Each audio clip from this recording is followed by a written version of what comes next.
Hello friends, मैं मोनिका, आपकी gardener दोस्त। आज आपसे बात करूंगी कि अपने सारे फर्टिलाइजर्स के बारे में, कि मैं कौन कौन से फर्टिलाइजर्स अपने पौधों पे यूज करती हूँ। और अगर आप नया गार्डनिंग शुरू करना चाहते हैं तो आप लोगों को ये फर्टिलाइजर्स अपने पास रखने चाहिए, और कौन से फर्टिलाइजर को कैसे यूज करना है उस पर आज हम बात करेंगे। तो देखिए, सबसे पहला फर्टिलाइजर जो बहुत ज्यादा जरूरी होता है कोई भी बिगिनर जब गार्डनिंग शुरू करता है, तो वो ये होता है खाद। ये मैं यूज करती हूँ वर्मी कंपोस्ट। वर्मी कंपोस्ट और गोबर की खाद एक ही चीज है, लेकिन ये जो वर्मी कंपोस्ट है, ये गोबर इसको जो है वो वर्म्स, केचुए जो है वो बनाते हैं। केचुए गोबर की और केचुए की लेयर बना देते हैं, और केचुए उसको डिकम्पोज करके और ये गोबर की खाद बनाते हैं। इनमें न्यूट्रिएंट्स बहुत जल्दी प्लांट्स को मिल जाते हैं और बहुत रिच होती है ये। और जो हम गोबर की खाद आम यूज करते हैं, जो हम लेके आते हैं सड़ी हुई गोबर की खाद, ये गाय भैंस वालों से, वो बहुत अच्छी तरह से डिकम्पोज हुई नहीं होती है। उसका डिकम्पोजिशन का प्रोसेस धीरे धीरे होता है। अच्छी वो भी होती है, अच्छी 1-1.5 साल डिकम्पोज हुई खाद वो लाएं। और अगर आपको कोई कम डिकम्पोज की हुई मिलती है ना खाद, तो उसको गड्ढा खोद के दबा दें 1-1.5 महीने के लिए, थोड़ा थोड़ा पानी उसके ऊपर छिड़क के, तो वो डिकम्पोज हो जाएगी। तो ये वर्मी कंपोस्ट ज्यादा यूज करती हूँ मैं। गोबर की भी करती हूँ, लेकिन आजकल अब गोबर की खाद मुझे अच्छी नहीं मिल पाती है, तो मैं ये वर्मी कंपोस्ट ज्यादा यूज करती हूँ। और आप लोग कहते हो हम लोग खाद डाल रहे हैं पौधे में तो जी, हमने तो गमले में खाद डाली है, हमारा पौधा उग नहीं रहा। और खाद कितनी डालते हैं हम? सारे गमले को मिट्टी से भर देते हैं, 2-4 मुट्ठी खाद डाल देते हैं। इसलिए आप लोगों के जो पौधे हैं, बिगिनर्स की बात कर रही हूँ, ज्यादा अच्छी तरह रिच नहीं उगते हैं। खाद जो है हर गमले में 1/3 पार्ट जितनी आपकी मतलब गमले में पूरे में मिट्टी आती है, तीसरा हिस्सा खाद होनी चाहिए। इतनी खाद होनी चाहिए, है ना। एक हिस्सा खाद, एक हिस्सा मिट्टी, और एक हिस्सा उसमें रिवर सैंड मिलाएं। इतनी खाद डालेंगे तो ही आपके पौधे उगेंगे। 2-4 मुट्ठी खाद डालने से पौधों में को खाना नहीं मिलता है। तो ये खाद एक तो सबसे पहले डलती है, बेसिक ये होती है जब हम मिट्टी तैयार करते हैं। दूसरी जो मैं खाद यूज करती हूँ, वो यूज करती हूँ, ये देखिए, ये है सरसों खली। ये देखिए, ये सरसों की खली है। ये सरसों का तेल निकलता है, तो उसके बाद जो बाई प्रोडक्ट बचता है, ये खली होती है। ये बहुत रिच होती है, इसमें सारे माइक्रो न्यूट्रिएंट सब होते हैं। तो इस खली को मैं 2 तरह से यूज करती हूँ। एक तो मैं जो ऑर्गेनिक लिक्विड फर्टिलाइजर बनाती हूँ उसमें डालती हूँ इस खली को, और दूसरा मैं इस खली को डायरेक्ट भी, जैसे फूलों के पौधे हैं अभी सर्दियों में, डायरेक्ट भी, जैसे एक दिन इसको भिगो दो, 1-2 दिन भीगा रहने दो और उसका पानी डालो, तो वो भी फूलों के पौधों के लिए, सभी पौधों के लिए, फूलों के लिए विशेषकर, बाकी सबके लिए अच्छा होता है। तो ये जो है सस्ती मिल जाती है, ज्यादा महंगी नहीं होती है, और गाँव वगैरह में तो बहुत ही सस्ती मिल जाती है। तो ये जो पौधों के लिए बहुत जरूरी होती है अगर आप गार्डनिंग शुरू कर रहे हैं। तो नीम खली का पानी, नीम खली को सरसों खली का पानी, सरसों खली को जो है आप ऐसे ही मिट्टी में नहीं डालेंगे। अगर आपने ऐसे ही इन फ्लेक्स को, इनको पपड़ियों को आपने मिट्टी में डाल दिया, तो इसमें फंगस लग जाती है। तो इसको हमेशा जब भी डालें तो इसका पानी डालें आप पौधों में। तो एक मैं ये बहुत यूज करती हूँ। फिर ये सीवीड एक्सट्रैक्ट आता है, ये एक्चुअली इसका बड़ा कॉमन नेम है, और मैं इसका नाम आपको स्क्रीन पे डाल दूंगी। मुझे कभी कभी नाम भी याद नहीं आ पाते हैं। तो ये सीवीड एक्सट्रैक्ट पाउडर, ये छोटे छोटे ग्रेन्यूल फॉर्म में आता है, ये डालती हूँ। और इसको बस ये ज्यादा नहीं डलता है, ये आपके 1-1 गमले में 1-1 चम्मच भी डाल देंगे तो बहुत है। और इसका भी पानी भी आप डाल सकते हैं घोल के। ये भी ऑर्गेनिक चीज है और पौधों के लिए बहुत फायदेमंद होती है ये। तो ये मैं बहुत यूज करती हूँ। ये जो है आप महीने में 1 बार डाल दें पौधों में तो सफिशिएंट होता है। अच्छा, फिर ये देखिए, ये है डीएपी। डीएपी मैं यूज करती हूँ, ये फ्लावरिंग प्लांट्स के लिए बहुत अच्छा होता है। अब ये देखिए, ये मेरे हाथ है ना फ्रेंड्स, ये डिसइंफेक्टेंट हाइपोक्लोराइड सॉल्यूशन से जल गए हैं, दोनों हाथ जल गए, बर्निंग हो गई है दोनों हाथों में। तो ये जो है ये डीएपी है। डीएपी फ्लावरिंग प्लांट्स में यूज करती हूँ, लेकिन मैं आजकल बहुत कम यूज करती हूँ इसको, डीएपी को। बहुत ही बिल्कुल ही कोई प्लांट में नहीं आ रहे हैं फ्लावर्स, तो उसमें थोड़ा सा, आधा चम्मच इतना सा, 1 12 इंच के गमले में इतना सा इतना सा 12 इंच के गमले में डाल देती हूँ।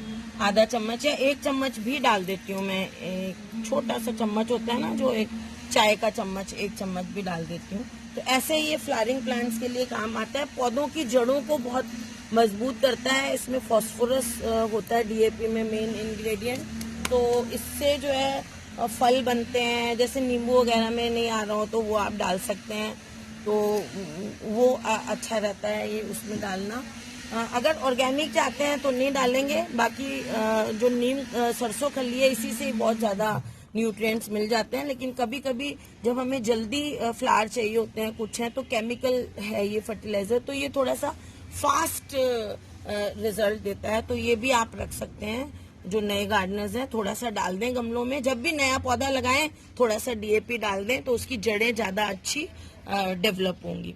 फिर देखिए फास्फोरस के लिए ये बोन मिल डालती हूँ मैं। इसमें फास्फोरस, कैल्शियम और भी बहुत सारे माइक्रो न्यूट्रिएंट्स होते हैं, और ये बहुत अच्छा है फ्लावरिंग प्लांट्स के लिए। और स्पेशली फ्लावरिंग में ज़्यादा डालती हूँ मैं, बल्ब वालों में। और ये देखिए ये ऐसा होता है, और वाइट पाउडर जैसा भी आता है, और इस तरह का भी आता है ये बोन मिल पाउडर। ये यूज़ करती हूँ मैं बहुत। और फिर ये देखिए ये नीम का जो है, नीम की खली कह दें या नीम की खाद कह दें। ये देखिए ये देखिए ये बहुत, ये मैं हर गमले में जरूर डालती हूँ। ये देखिए ये आपको ऐसी मिलेगी या किसी भी फॉर्म में मिल सकती है। मुझे ऐसी मिली है, कभी थोड़ी सी मोटी मिल जाती है। तो ये इस तरह से ये मैं डालती हूँ। या तो नीम खली डाल देती हूँ, और ये जो है वो नीम खली है, या नीम का जो वो होते हैं ना फल वगैरह, उनसे खाद बनाई हुई है नीम की, शायद वो है। तो आपको नीम खली मिले, ऐसा कुछ नीम का जो है ये खाद है या खली है, जो भी मिले वो बहुत यूज करती हूँ। हर गमले में मैं करीब करीब 1 मुट्ठी ये डाल देती हूँ। इससे क्या होता है, एक तो ये न्यूट्रिशन देता है पौधों को, खाद भी है ये, और ये पौधों को उससे भी बचाता है, पेस्ट से बचाता है, फंगस से बचाता है, सॉइल में जो भी उनकी जड़ों को। और फिर ये देखिए ये है एसएसपी सुपर फॉस्फेट। इसमें ये सुपर फॉस्फेट भी मैं यूज करती हूँ। और सिर्फ ये देखिए पाउडर फॉर्म में है। सुपर फॉस्फेट जो है डीएपी जैसे नोड्यूल्स के रूप में, छोटी छोटी गोलियों के रूप में भी मिलता है। और ये जो मेरा सुपर फॉस्फेट है एसएसपी सिंगल सुपर फॉस्फेट, ये भी जो है क्राइजेंथेमम्स को, जब मैंने अभी आप लोगों को एक वीडियो डाला था कि क्राइजेंथेमम की छोटी पौध को हम गमलों में जब शिफ्ट करते हैं बड़े धीरे धीरे, तो उसमें एसएसपी डालते हैं। ये एसएसपी जड़ें डेवलप करने में मदद करता है, पौधों की फ्रूटिंग में मदद करता है, फ्लावरिंग में हेल्प करता है। तो जितनी ज्यादा अच्छी जड़ें होंगी किसी भी पौधे की, उतना ही ज्यादा वो अच्छा न्यूट्रिशन एब्जॉर्ब करेगा, और उतना ही वो पौधा अच्छी तरह से ग्रो करेगा। तो ये भी मैं डालती हूँ, लेकिन सब में नहीं, सीजनल प्लांट्स वगैरह में डाल देती हूँ जब उनको छोटी स्टेज पे ज्यादा डेवलप करना होता है। और ये देखिए ये एप्सम सॉल्ट है। तो ये एप्सम सॉल्ट भी महीने में एक बार आपको अपने पौधों में पानी में घोल दो। 1 लीटर पानी में 1 चम्मच घोल के उसका अपने पौधों पे आप स्प्रे भी कर सकते हो। और वो पानी आप अभी देखिए ये क्रिस्टल जैसा होता है, इसमें पानी के पार्टिकल्स होते हैं, लेकिन अभी खुला रखने से ये डिहाइड्रेट हो जाता है। अभी इसके जो है वो पानी निकल गया है, इसलिए, नहीं तो इसके जो पार्टिकल्स हैं ऐसे क्रिस्टल जैसे चमकीले से होते हैं। तो अभी आपको चमकीले नहीं दिख रहे होंगे क्योंकि इसका डिहाइड्रेट हो गया है। तो भी आप इसको पानी में घोल के महीने में एक बार देंगे तो आपके पौधों में क्लोरोफिल ज्यादा बनेगा, और क्लोरोफिल ज्यादा बनने से ज्यादा हरे दिखेंगे, चमकदार दिखेंगे, और उनमें फोटोसिंथेसिस ज्यादा होगा। तो जितना ज्यादा फोटोसिंथेसिस होगा आपके पौधों में, उतना ज्यादा वो अच्छा खाना बनाएंगे और आपके पौधे ज्यादा हेल्दी रहेंगे। एक और ये देखिए एनपीके मैं आप लोगों को बताती हूँ, 19-19-19, ये व्हाइट है, ये पिंक कलर में भी आता है। तो इसको भी आप महीने में एक बार या 20 दिन में एक बार, आप पता है कुछ इसको गमलों में मत दें, इसको 20 दिन में एक बार क्या करें, 1 लीटर में आधा चम्मच के हिसाब से या 1 चाय के चम्मच के हिसाब से, जितना 10 लीटर पानी ले रहे हैं तो उसमें 10 चम्मच मिला दें, चाय का छोटा चम्मच। और उसको फिर आप जो है वो अपने पौधों पे स्प्रे कर दें स्प्रेयर से। तो ये आपके पौधे जो होते हैं ना वो पत्तों के थ्रू भी फूड को एब्जॉर्ब करते हैं। तो ये उसको नाइट्रोजन, फास्फोरस और पोटेशियम होता है एनपीके में। N for nitrogen, P for phosphorus and K for potassium. तो वो ये 3 मेजर एलिमेंट्स होते हैं, न्यूट्रिएंट्स होते हैं जो पौधों को चाहिए। उनको पत्तियों के थ्रू पौधा एब्जॉर्ब करके आपका पौधा ज्यादा हेल्दी दिखेगा। तो 20 दिन में एक बार आप ये स्प्रे कर सकते हैं। तो ये मैं रखती हूँ एक एनपीके 19-19-19। ये आप करेंगे स्प्रे तो अच्छा है।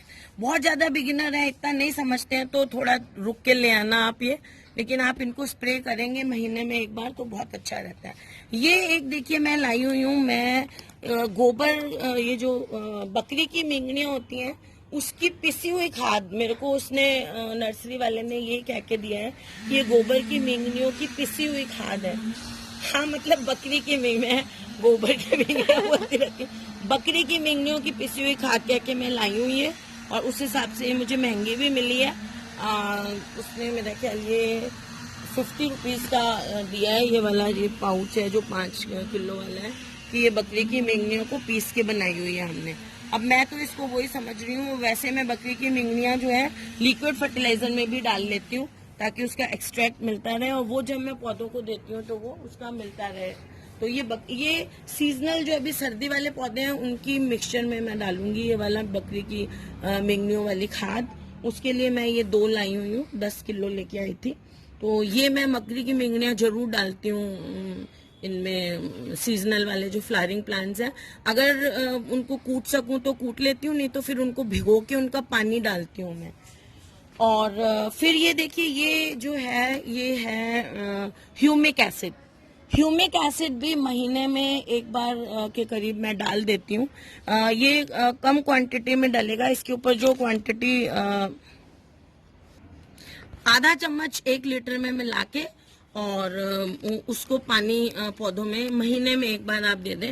ह्यूमिक एसिड क्या होता है कि हमारे जो जमीन होती है ना, नेचुरल जो फॉरेस्ट की जो जमीन होती है उसमें क्या होता है कि ऊपर से पेड़ों के पत्ते गिरते रहते हैं, वहां कोई खाद नहीं देता।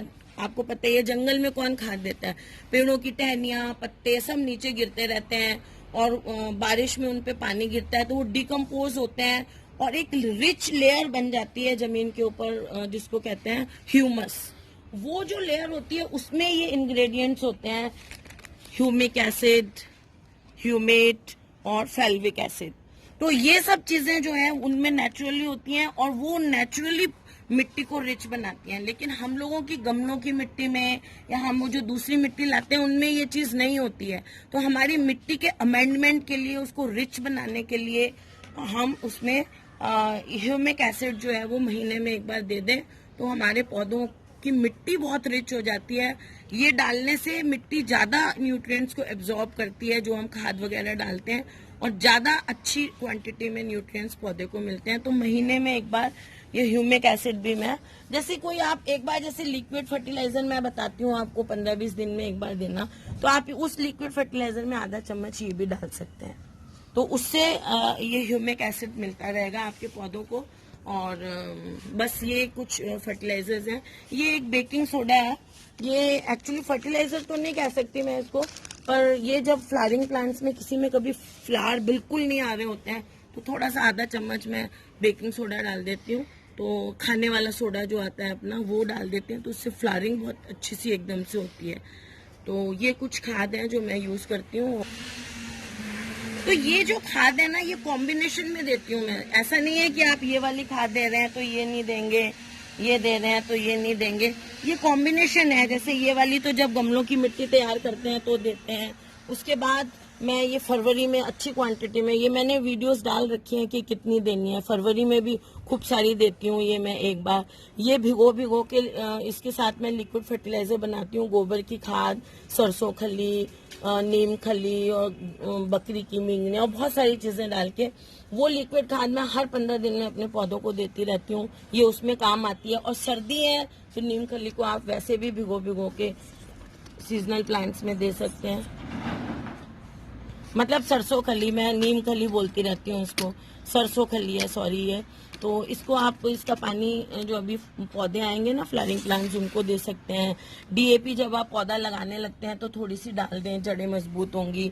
ये जब पौधा आप लगाते हैं नया तो एक मुट्ठी डाल दें तो उसमें कीड़े नहीं लगेंगे। ये महीने में एक बार आप हर गमले में 1 चम्मच दे दें, है ना। ये महीने में एक बार स्प्रे करनी है। तो इस तरह से ये सब खादों का कॉम्बिनेशन चलता है कि अब इसमें एक आधी केमिकल भी है और मोस्टली जो है ये 1 2 3 केमिकल है। ये केमिकल है, बाकी ऑर्गेनिक भी है। तो आप अगर बिल्कुल केमिकल नहीं देना चाहते तो खाली ऑर्गेनिक चल सकते हैं।